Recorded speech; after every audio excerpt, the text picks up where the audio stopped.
Hello, this is Gerald here from us. This series of videos is meant to show you how well letters fit to the things that we name. And even if we expect that it means something else, or that we have even an image in our mind what it should be, the letters themselves are also giving us a direction in which we actually are supposed to go to, behave towards to, and deal with it. There are certain ways how we deal with that word. So if we translate a certain word into another language, it could mean that we miss certain essences. Once we learn a certain language and we see how it has been used, the associations that are provoked by the letter combinations will become clear, because we also have associations automatically with the word that we choose, the kind of word that we choose. A very good example is the word CASA. That's Spanish for house, let's say. Let's also compare it to CASSA, which is a different word, which also means something else. You also have CASSA in Italian, which means the earnings, but it also means the cash desk. Now, what is actually what I want to say is, what does the letters actually direct you to? Every letter directs you to a certain position and at a certain set of associations. And that's what I'm going to show you again. These associations can be figured out, because there's a system of that automatism that is really available to get to know also.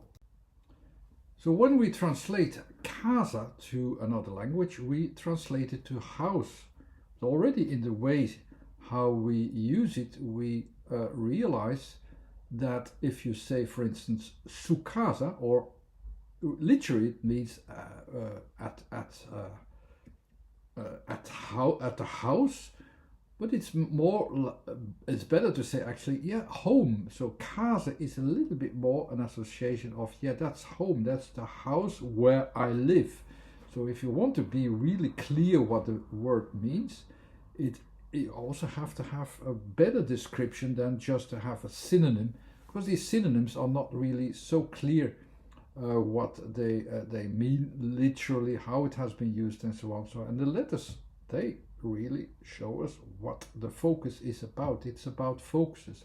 Every time we pick out a letter, it has a specific focus, which has an order in a numerical, geometrical, in the 1, 2, 3 rule as context, actually, with which you can figure out how our mind automatically goes to that point of origin in space, in time, or in that space-time context, which I'm not going to talk about too much now.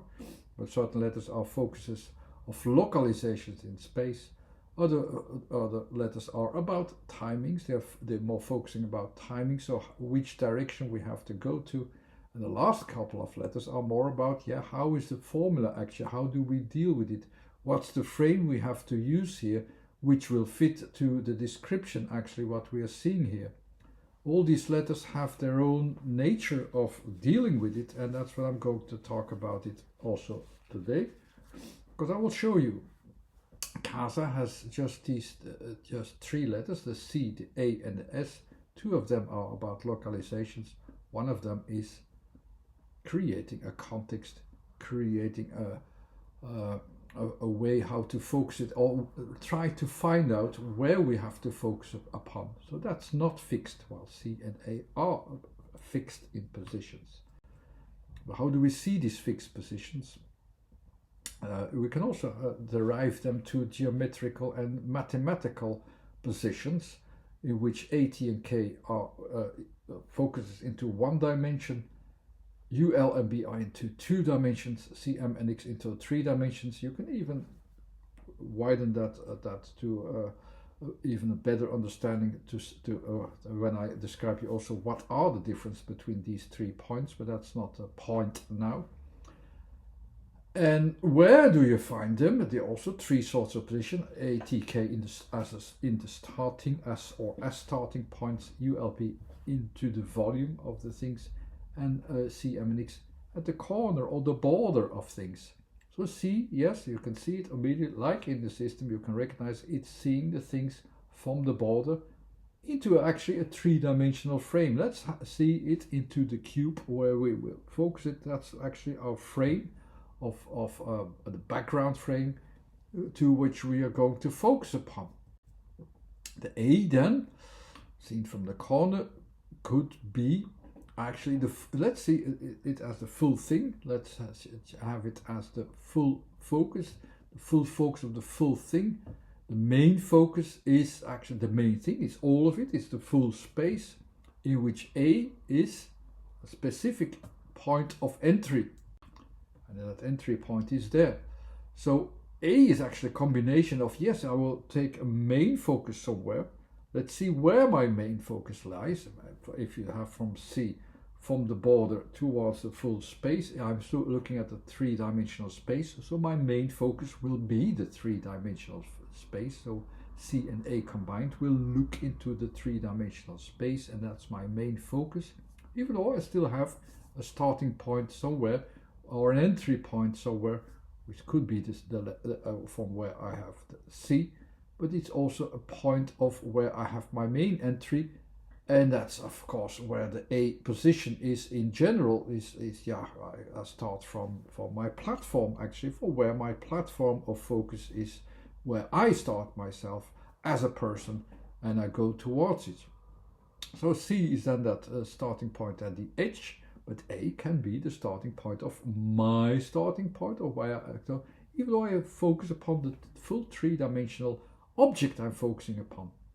The C into that regard is, the S into that regard is always related with that outer shell. So if I have that outer shell here, it's almost like, let's go and see how far this goes, how far this outer shell can go, and how I can sense where my focus fits best, how I will focus upon it.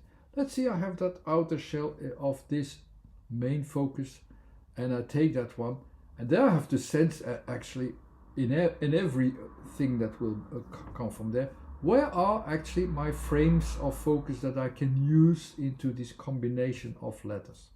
Not there yet. Let's go and focus then from the border via the main entry towards the middle, that's the C. And CASA is not expressed with S, actually, it's expressed with the letter Z. And that's why this triangle is very useful, because the Z is going inwardly as well. I'm going inwardly in my direction. Z is a direction. I'm going inwardly with my direction, while the W goes outwardly. Now I go inwardly and see where I can see something that will matter for me. What will matter for me is the next letter A.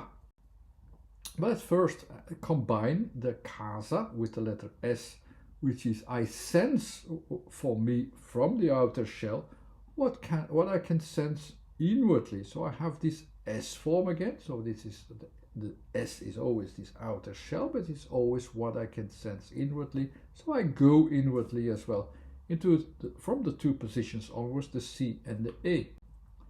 Nevertheless, quite funny actually, if you would see the difference between the C and the A. The A is my entry point, as I said, my starting point of entry point, while the C is just where I can look into it. That's what I will do also, this looking into it, the C. I look as if I look into the window there in that frame, three-dimensional frame of the house, fits quite well. And the A will be, like always, it's a starting point of my starting point. I can translate the starting point into this box as the main starting point, or my main entry also into what is the house. The next letter A is the second main focus. First main focus is then my main entry. Then I go from there towards where I sense that I can go into it. Well, I'm not sure yet where I will go into, but I will I will go towards a second main focus in space as well. If I go into the inwardly direction, I come also into another space, of course. Seeing through it via the window or going towards it via the main focus, it fits quite well. And I said in the beginning that the associations that are provoked by the word of CASA are much more like when I enter this place or these places inside the house, it's almost like I'm going home. I'm going towards these places much more than a house in the three-dimensional box thing. It's so much more that I have the still impression I'm going to look at it from the outside, as if the surface of the house where I enter it is even much more important than the full box. And that's why what I say, it's like the house. It's not that house somewhere in the prairie, somewhere in a landscape. Now casa it can even be a house in a row house, also where I live. That place where I live is much more where I'm going to enter, actually, or where I want to come in, actually, where I see, okay, I see it from the outside, just the outer shell, I see where I want to go to. It's much more the association than the box, than the form of the box, even though it can be associated as such. It's not the main thing in it. That's my personal opinion, how I sense these letters or letter combinations. A bit different is CASSA, with a double S, with a not very long a then, but with a short a. CASSA in Dutch is with a K. In some other language like Italian, it's with C.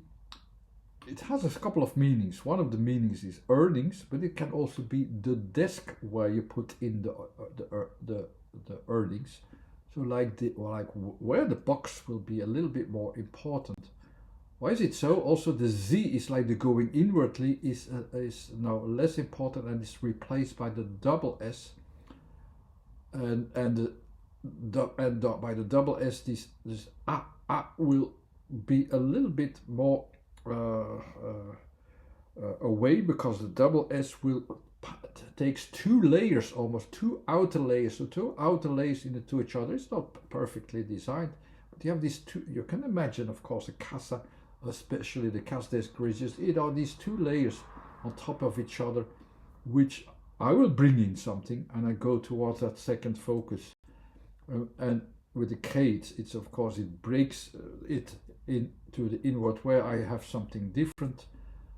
Inside the box here, the box, it will become a little bit more apparent. And what I will do there is from within this box, if I have a K or not, or with a C, I'm going to look what I can bring inside. I sense where is the room where I can put something in, and within that room I give it a different function, and I'll also deal with it differently. So the double S will really refocus the full picture into the doubling layer of the same thing, of the same house, the same box. It becomes a double box and a double function. I go in and I put something in it, and there in it I use it for something. Is that kind of focus that slightly changes the full perspective. Okay, this second design might have become could have been better, but even though I'm sure you already understand what the difference is between CASA and CASSA. I hope you enjoy this one too. Thanks again for watching. Bye.